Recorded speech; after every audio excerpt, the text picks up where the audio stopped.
I just spoke with Special Envoy Witkoff, and these talks, as of right now, are still scheduled. President Trump is always wanting to pursue diplomacy first, but obviously it takes two to tango. You need a willing partner to achieve diplomacy. As always, though, of course, the president has a range of options on the table with respect to Iran.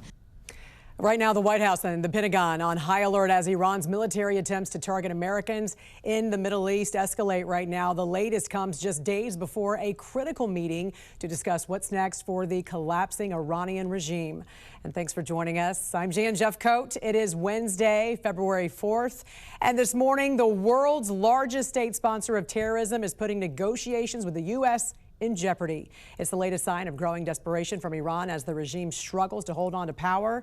Angela Brown joining us right now from the live desk with the latest on this. Angela, good morning to you. You know, Iranian leaders reportedly trying to change the terms of talks with the U.S. later this week. What's going on with that? Yeah, that's what we're hearing, that they want to change the location and actually restrict talks. We're going to get to that in a second. But right now, as you mentioned, Jan, right before this week's meeting between the U.S. officials and Iran, things basically are getting turned up a notch. The USS Abraham Lincoln was forced to shoot down a drone linked to Iran. The vessel was docked in the Arabian Sea when an F-35 fighter jet was forced to deploy from the ship and then shoot down that drone. Now, no service members were injured and no equipment was destroyed.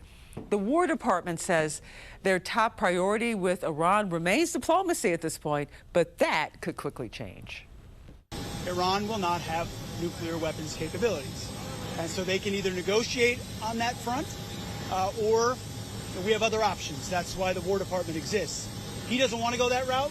I don't want to go that route, but our job is to be prepared. And so, of course, we are, and we're more than prepared.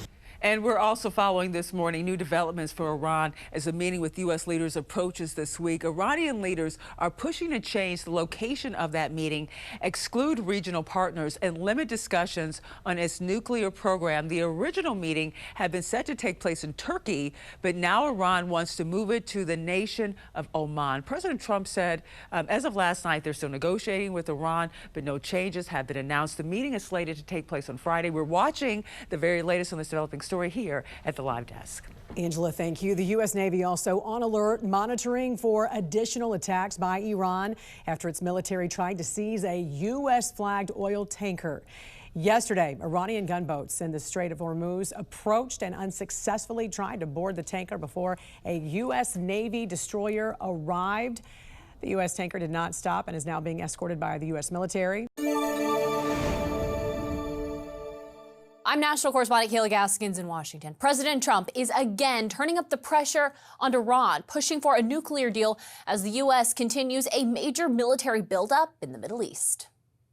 White House Special Envoy Steve Witkoff and President Trump's son-in-law, Jared Kushner, are planning to meet with Iran's foreign minister Friday in Turkey to discuss a possible nuclear agreement. Representatives from Saudi Arabia, Egypt, the UAE, and Oman will also reportedly be in attendance. If the meeting happens, it would mark the first direct talks between U.S. and Iran since negotiations collapsed last summer and the 12-day war between Iran and Israel broke out. If war starts, that would be a disaster for everybody. For the past few weeks, the United States has moved heavy military firepower into the region as President Trump keeps strikes on the table.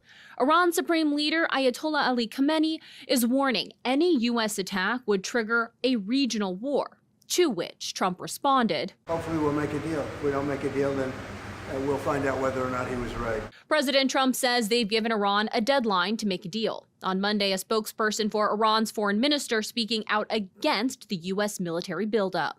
What the United States is basically doing in our region amounts to a constant violation of the most fundamental principle of international law.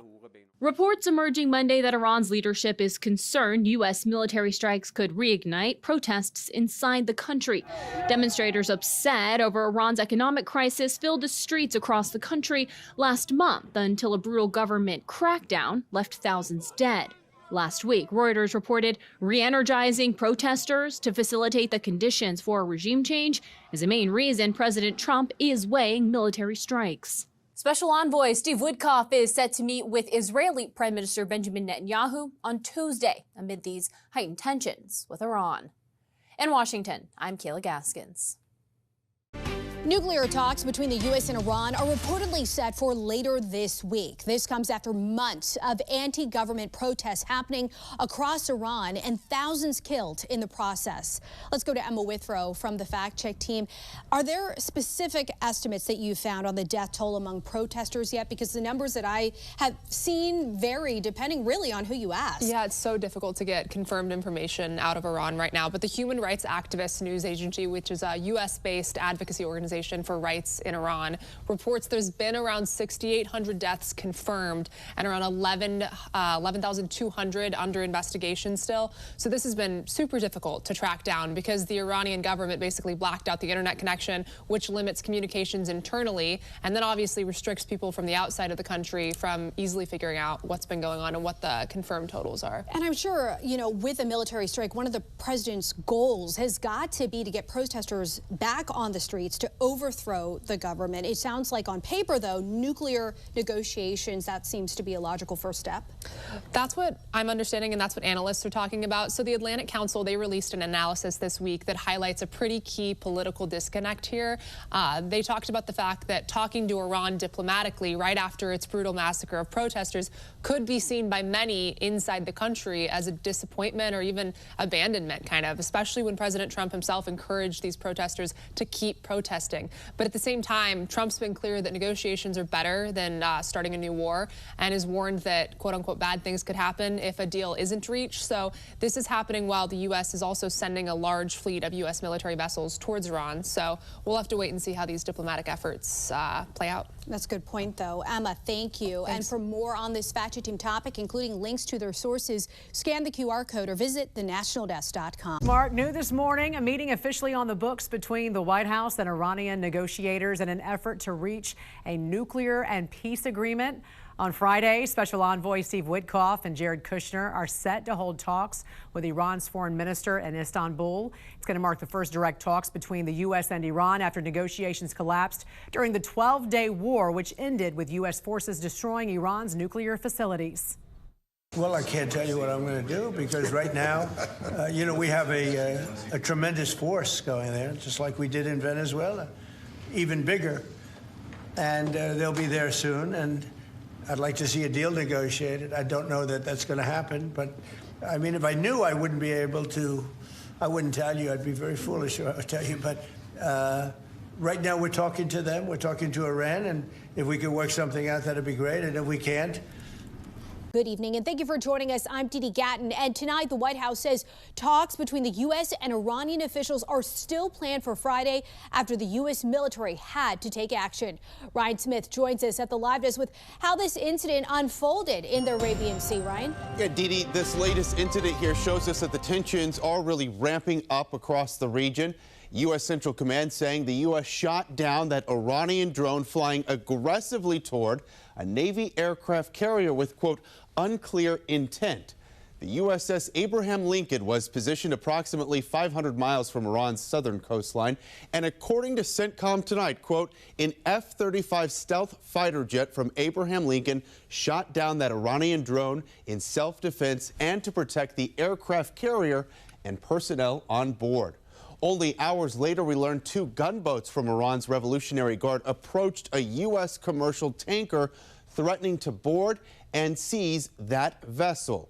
A U.S. warship responded, de-escalating the incident, according to CENTCOM. The White House now says diplomacy is the top priority here, but warned today President Trump is keeping the option open of military strikes. Later this week, White House Special Envoy to the Middle East, Steve Witkoff, and President Trump's son-in-law, Jared Kushner, are expected to travel to Istanbul to discuss a potential nuclear deal with Iran. Let's go to Emma Withrow from the Fact Check team. And of course, there is what the Trump administration wants out of these nuclear talks versus what is likely best case scenario and agreement, right? Yeah, so President Trump, he's made his main goal pretty clear here, which is just essentially ensuring that Iran doesn't have a nuclear weapon. So that's the main objective driving these diplomatic efforts. And that entails things like Iran would need to shut down its uranium enrichment program, also accepting major limits on its missile program. And also the U.S. wants Iran to stop throwing money and weapons at its regional proxy militias, groups like Hezbollah, Hamas, the Houthis. So those are kind of the main objectives when it comes to these negotiations. And since the strikes from last year, much has obviously developed. Do experts anticipate a shift in these nuclear talks? What else are you learning? So Nate Swanson, who is the director of the Iran Strategy Project at the Atlantic Council, he wrote a really interesting piece about these potential talks, and he said that the meetings could serve as kind of a strategic purpose beyond just basic negotiations. So he talked about the possibility that they could keep Iran off balance, buy time, and give the U.S. some leverage ahead of potential military or economic pressure that could come, rather than signifying kind of a quick shift to diplomacy, especially considering the fact that Iran just massacred thousands of protesters. So there's a lot of complexities and things at play here. Emma, thank you. Thanks. In a few moments, Emma will join us to dig deeper into the protests happening in Iran and how a potential nuclear deal could impact them.